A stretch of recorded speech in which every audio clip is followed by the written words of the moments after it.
Show name, LeoBunny, where spirit meets science, gently, from Japan. Episode title, Staying in a Good Mood, a Practical Defense. This audio commentary explores a podcast originally delivered by LeoBunny, a spiritual practitioner from Japan. Through the three lenses of spirituality, metacognition, and philosophy, we analyze how to apply these insights to our everyday reality. So think about the last time something of yours mysteriously vanished. And I am not talking about something you blatantly dropped on the street while running for a bus. Right, not a careless mistake. Exactly. Yeah. I mean, an item you were absolutely 100% certain you left in a specific spot, like your house keys on the kitchen counter, or a favorite pen on your office desk. Oh, or that slightly expensive travel mug you always keep right near the coffee machine. Yes. Perfect example. So you walk up to that spot and you realize it's gone. Nowhere to be found. Right. And what is the very first place your brain goes? I mean, before you even start lifting up papers or, checking your pockets, there is almost always this split-second jump to suspicion. Absolutely. It's just a tiny voice that immediately says, all right, who took it? Yeah, the mind completely abhors a vacuum. It really demands an explanation for any disruption in our environment. It really does. And from a psychological standpoint, the easiest, the most readily available explanation to fill that void is usually a culprit. A culprit. Right, because it literally takes less cognitive effort to assume someone actively removed the item than to retrace our own steps or, to just accept the sheer uncertainty of a mistake. So today, for this deep dive, we are attempting to figure out how those automatic, rigid assumptions actually construct a much more hostile reality for us to live in. Yes. We were looking at how the deceptively simple act of just staying in a good mood might actually be the most scientifically sound defense mechanism we have against the daily chaos of life. Which sounds a bit wild, but the source material we are working with today offers just a brilliant synthesis of this idea. It really does. We are examining a discussion by LeoBunny. She is a spiritual practitioner based in Japan, but her perspective is exceptionally grounded. And that's because of her professional background. Right. She wasn't always just doing spiritual counseling. No, not at all. Before she transitioned into counseling, she actually spent 35 years working as a systems engineer. And honestly, that specific combination of skills is what makes her insight so compelling to me. Oh, for sure. She bridges this deep spiritual intuition with intensely analytical systems-level engineering logic, which is rare. Very rare. So we are going to examine her ideas, map them onto modern cognitive science, and figure out how you can actually use them. But to get there, I think we need to start with the incident that sparked her entire theory on this. The famous umbrella. Yes. It involves a rather famous internet phenomenon in Japan, the tale of the traveling umbrella. So the story begins with a completely unremarkable, cheap plastic umbrella. Like the ones you buy at a convenience store for a few bucks. Exactly. The kind a hotel in Tokyo might just keep by the door to lend out to guests when it is raining, operating on a very casual honor system. Right. But somehow, this specific umbrella, bearing the Tokyo Hotel's logo, mysteriously surfaces at a small inn in Aomori. And for anyone unfamiliar with Japanese geography, Aomori is not close to Tokyo. No, it's hundreds of miles away in the northern part of the country. And this inn is located in the incredibly scenic, nature-rich Oirace area. So it's a huge journey for a piece of cheap plastic. Exactly. And the innkeeper in Aomori snaps a picture of this misplaced umbrella and just posts it on social media. Just a casual post. Yeah, they add a caption explaining that seeing the specific logo of this Tokyo hotel brought back a massive wave of nostalgia for them. Oh, I love that part. Right. Apparently, back in their college days, they used to walk past that exact Tokyo hotel all the time. So they post the picture just to share a nice memory, and the internet does its thing. It completely explodes. It goes totally viral. People start tagging the Tokyo Hotel's official account, urging them to respond to this bizarre, heartwarming coincidence. And the Tokyo Hotel's response is what truly elevates the whole situation. I mean, instead of demanding the return of their property or, pointing out that someone clearly absconded with it, they lean entirely into the charm of the moment. They played it perfectly. They really did. The staff is so moved by the innkeeper's nostalgia that they actually escalate the situation up the corporate chain of command. Which is hilarious. It is. They pitch a proposal to upper management to send an employee on an official, paid business trip all the way up to Aomori just to retrieve the traveling umbrella and meet the innkeeper. And management actually approves it. Yeah, they approve it, and it becomes this massive feel-good viral moment that generates fantastic PR for both businesses. It's a great story. It is, but look, I love the heartwarming angle, but when I first read through the source material, my inner cynic immediately flagged something. Uh-oh. Here we go. Let's be real about the mechanics of this. Yeah. The most obvious answer isn't magical serendipity. It is that someone basically borrowed the umbrella from the hotel, never returned it, took a vacation up north, and absent-mindedly left it at the inn. Which happens constantly. All the time. Yeah. There is even a specific cultural context for this in Japan with those cheap vinyl umbrellas. They're practically communal property at that point. The clear plastic ones. Right. People constantly leave them at convenience stores and accidentally take someone else's. The Japanese even have a word for it, karipaku, which basically means borrowing something and effectively stealing it by just never giving it back. Just permanent borrowing. Exactly. So wasn't this just a case of karipaku that happened to go viral? Well, your reaction is actually the perfect entry point into LeoBunny's philosophy, because she admits to having that exact same cynical reflex when she first saw the story. Oh, really? She did? Oh, yeah. Remember, she spent 3.5 decades as an engineer. Right. Her brain is professionally trained to map out the realistic mechanics of how an event occurred. To analyze the variables, identify the points of failure. The systems engineer doing the math on the missing inventory. Precisely. She readily envisioned the karipaku scenario. Someone swiped the umbrella, threw it in the trunk of a car, and dumped it in Aomori. So she saw the logic of the theft, too. She did, but she uses her own cynical analysis to highlight a massive blind spot in that way of thinking. How so? She realized that if we obsess over the physical, mechanical explanation of exactly how that umbrella physically transited from point A to point B, we completely miss the actual phenomenon that matters. Which is what? We miss the matching of intentions. Okay, let's unpack that. How does she bridge the gap from someone probably stole this to this is a beautiful moment of connection? What exactly does she mean by the matching of intentions? Well, she frames this initially through a spiritual lens, using the concept of frequency. Okay. The premise is that the reality we experience is dictated by the emotional frequency we are emitting. Emitting, right. Yeah. Consider the Tokyo Hotel's options when that post went viral. If the staff had operated on a low frequency of anger or rigid corporate policy... Like if they had commented, please return our stolen property immediately. Exactly. If they did that, the entire magic of the moment would have vanished instantly. They would have completely killed the momentum and, frankly, probably generated terrible PR for themselves in the process. They would have looked so petty. But because both the Aomori innkeeper and the Tokyo hotel staff were operating on a high frequency of appreciation, nostalgia, and goodwill, their realities harmonized. They matched. Right. That shared frequency is what manifested the positive, serendipitous outcome. The mechanical truth of the karipaku thief became completely irrelevant compared to the connection that was built. I know that terms like frequency and vibration can sometimes trigger a bit of skepticism. Oh, shit. They can sound a little too esoteric for some people. But what I find fascinating about this deep dive is how seamlessly LeoBunny's spiritual framework maps onto hard cognitive science. It really does align perfectly. It's crazy. If we translate frequency into neurology, we're basically talking about the reticular activating system, the RAS, and the psychological mechanism of selective attention. Yes. For those who might not know, the RAS is a bundle of nerves at our brainstem that filters out unnecessary information so the important stuff gets through. Because there's just too much input. Way too much. Yeah. Your brain is bombarded with millions of bits of data every single second.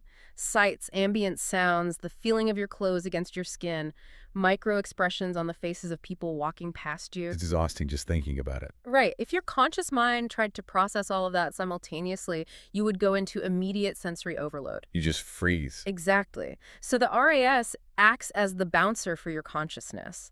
It only lets through the data that you have subconsciously instructed it to care about. The bouncer of the brain, I like that. So in this context, your frequency is simply the set of instructions you have given to that bouncer. That makes so much sense. We used to explain the RAS using the old red car analogy, right? You decide to buy a red car, and suddenly you see red cars everywhere. Classic example. But I think a much better metaphor for today is a social media algorithm. Think about how an algorithm works on a platform like TikTok or Instagram. Oh, that's a good comparison. The algorithm itself doesn't care about what is objectively true or false. It only cares about what you linger on. Right, what you pay attention to. Exactly. So if you slow your scrolling to watch videos of people arguing in traffic, the algorithm instantly learns that you value conflict.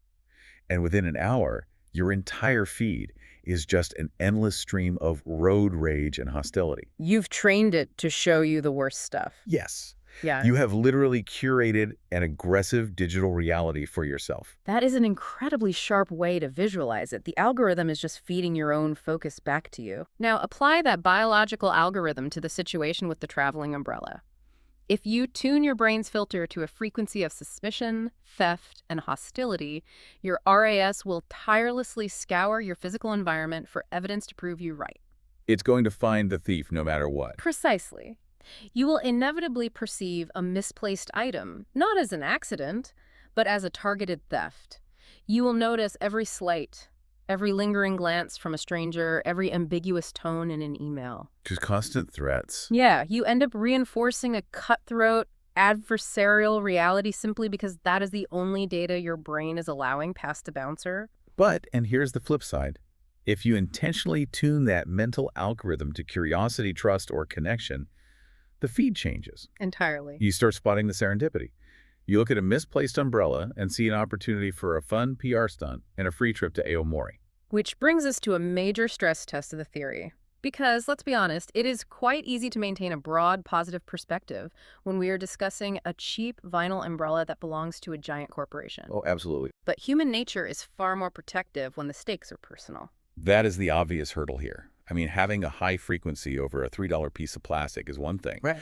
But what happens when a highly valuable item vanishes? Like what? Like a Rolex watch, a wallet with all your credit cards, or a laptop containing sensitive work data. The emotional stakes change the entire equation. They really do. And LeoBunny addresses this escalation directly. And this is where she issues a profound critique of modern society. She warns against our reliance on what she calls math-like logic. Math-like logic. Yes, when something of high value disappears, society demands that we aggressively apply a deterministic formula. The formula goes exactly like this. The item is missing, therefore it must have been stolen, therefore there absolutely must be a culprit. Wow.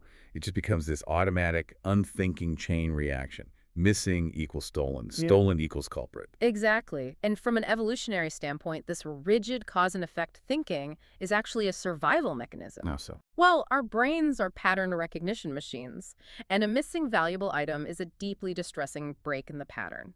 Uncertainty, the idea that things can just randomly vanish without reason, is terrifying to the primitive brain. So we fill the gap. Right. By assigning blame and identifying a culprit, we manufacture a sense of control.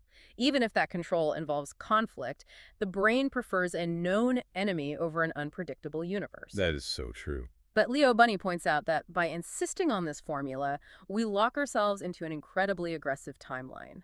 We obligate ourselves to long investigations, cultivate paranoia, and endure immense stress. And to illustrate how absurd this rigid logic can be, she actually shares some wildly mind-bending anecdotes from her own life in the source material. She gets pretty out there. She really does. She talks about how once you drop the need for a culprit, reality gets very weird.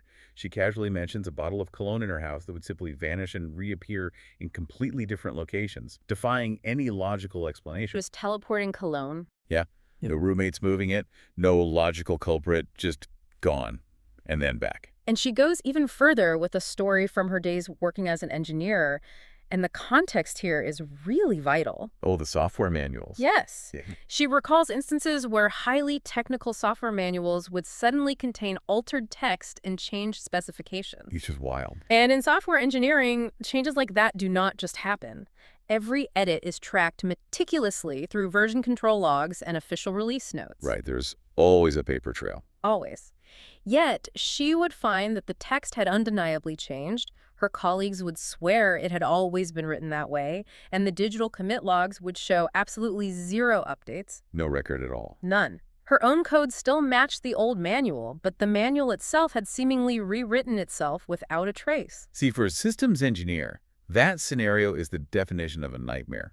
The logs are the holy grail of truth in software development. They are the absolute authority. So if the logs say no human changed the text, but the text is physically different, that breaks the fundamental rules of reality. It's a glitch in the matrix. It truly is. And rather than losing her mind trying to find the culprit who secretly hacked the system without leaving a footprint, she playfully attributes these anomalies to timeline jumps. Timeline jumps. Yeah, she posits the idea that as our personal frequency shifts, we subtly slide into parallel realities where minor details, like the location of a cologne bottle or the wording of a manual, are just slightly different. Okay, before anyone gets entirely lost in multiverse theory here, let's ground this for a moment. Good idea. You do not need to accept the literal existence of teleporting cologne bottles or quantum timeline jumps to extract the deeply practical wisdom from her stories. Not at all. The core insight she is driving at isn't really about physics, it is about human psychology. The takeaway is that our absolute, unyielding desperation to find a culprit to explain the unknown is the very thing that traps us in a negative experience. Because when you assume a culprit exists, you basically draft yourself into a war. Right. You mandate an adversarial reality where you are the victim and someone else is the enemy. You force a conflict. Exactly. And LeoBunny is offering an alternative path. Her ultimate life hack for bypassing this trap is remarkably straightforward. She says, simply think pleasant thoughts and maintain a good mood. I have to admit, when I first hear the phrase, just stay in a good mood, as a defense mechanism, a part of me recoils a little bit. It sounds a bit naive. It sounds like the kind of toxic positivity you see printed on cheap motivational posters. Just smile through the pain. Right, right. But when you examine it through the lens of evolutionary biology and psychology, it is actually a highly sophisticated cognitive strategy. It really is. It is entirely backed by peer-reviewed science. In the realm of positive psychology, there is a foundational framework developed by Dr. Barbara Fredrickson known as the Broaden-and-Build theory. Broaden-and-Build, okay. Yes. The theory outlines the biological purpose of emotions. Negative emotions, like fear, suspicion, anger, or even just the stress of looking for a culprit, are designed to biologically narrow our focus. They shrink our world. Exactly. If our ancient ancestors were being stalked by a predator, their sympathetic nervous system would flood their bodies with cortisol. Cortisol restricts blood vessels and literally narrows the visual field to create tunnel vision, allowing hyperfocus on the immediate threat. Which makes sense. You don't want to be admiring the beautiful sunset if a tiger is hiding in the bushes. You want laser focus. Precisely. You need to see the tiger and only the tiger. But positive emotions, joy, contentment, or just a simple good mood serve the exact opposite evolutionary function. They act as a biological safety signal. Telling the brain everything is okay. Yes. When you feel good, your parasympathetic nervous system engages, signaling to your brain that there are no immediate threats. And when this happens, your physical and cognitive field of vision literally broadens. Wow, physically broadens? Yes, eye tracking studies show that people in a positive emotional state actually take in more of their peripheral vision. That is fascinating. And cognitively, the release of dopamine and serotonin allows for greater mental flexibility. You become capable of spotting broader patterns, synthesizing information, and making creative connections that a stressed brain simply cannot perceive. See, this completely demystifies the spiritual advice for me. When LeoBunny suggests that a good mood is a practical defense, she is leaning directly into the broaden-and-build mechanism. She is just using different vocabulary. Exactly. If your cognitive aperture is wide open because you are maintaining a positive baseline, you naturally process more environmental data. Yeah. You spot the early warning signs of a conflict before it even erupts. Because you aren't stuck in tunnel vision. Right. And if something disruptive does occur, like an important file going missing, your widened perspective allows you to brainstorm constructive, non-blaming solutions far faster than someone trapped in the cortisol-fueled tunnel vision of anger. You see options instead of enemies. Yes. You might just spot the missing file in a misnamed folder instead of immediately accusing your colleague of sabotage. There is a vital distinction to be made here, though, about how we apply this. Okay, what's the distinction? LeoBunny's concept of staying in a good mood is not an endorsement of exhausting emotional surveillance. She is not suggesting you police every passing thought to ensure it is purely positive, nor is she advocating for toxic positivity where you forcefully suppress genuine grief or legitimate frustration. Right, she isn't telling you to plaster on a fake smile while your house burns down. Not at all. That would be completely unhealthy. She is advocating for the maintenance of a baseline state.